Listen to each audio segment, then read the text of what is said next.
introduire notre convention et je vais maintenant passer la parole à notre hôte, Ursula, en la remerciant encore de sa présence aujourd'hui et en lui disant combien nous sommes très heureux de la voir à nos côtés. C'est une manière pour nous de vous dire et de dire à travers vous à nos amis allemands combien pour nous l'amitié entre la France et l'Allemagne est quelque chose d'essentiel au sens étymologique du terme.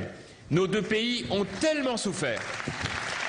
Nos deux pays ont tellement souffert des épreuves, des tragédies de ces derniers siècles à travers l'affrontement de nos deux nations que nous voyons bien les uns comme les autres combien ce lien entre nous doit être indéfectible, incontestable, indissociable et que naturellement des circonstances aussi difficiles que celles que nous avons à affronter aujourd'hui commandent plus que jamais que nous en fassions la démonstration. Merci beaucoup.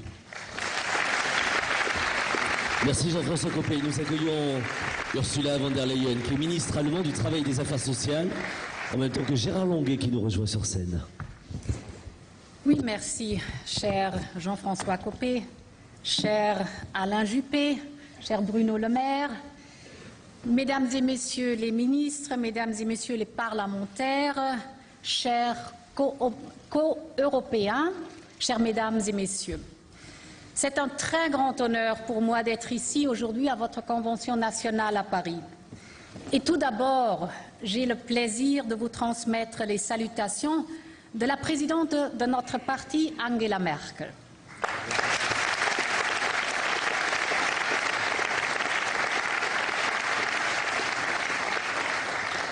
Il y a 5 jours que le président de la République, Nicolas Sarkozy, s'est adressé aux Français.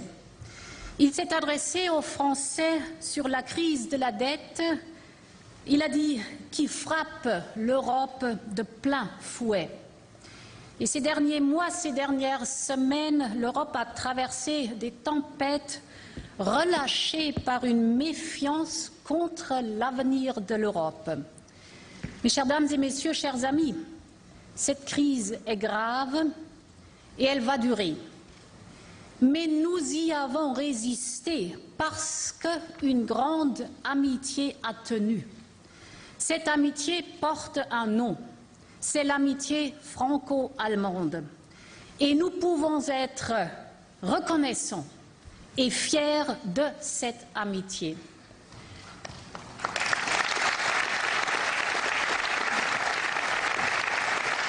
C'est de cette grande amitié qu'est né le mouvement européen.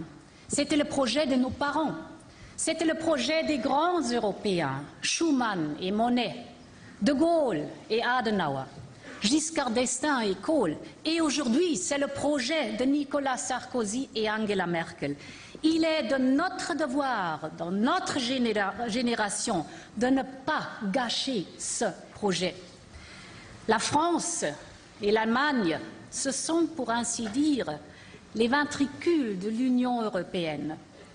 Depuis 1963, depuis le traité de l'Élysée, nous coopérons étroitement dans tous les domaines politiques. Et, chers amis, franchement, nous, les Allemands, n'avons jamais oublié de quoi nous sortions. Mon père était marqué par des souvenirs d'enfance horribles pendant la guerre. Il avait un seul vœu, plus jamais une guerre en Europe. Et c'est pour ça qu'il a toujours veillé à ce que ses enfants apprennent le français. Pourquoi? Parce qu'il était convaincu que si nous pouvions faire du commerce, si nous pouvions travailler ensemble, des amitiés allaient se créer. Il était convaincu, entre amis, on ne se tire pas les uns sur les autres. Et oui, l'Europe lui a donné raison.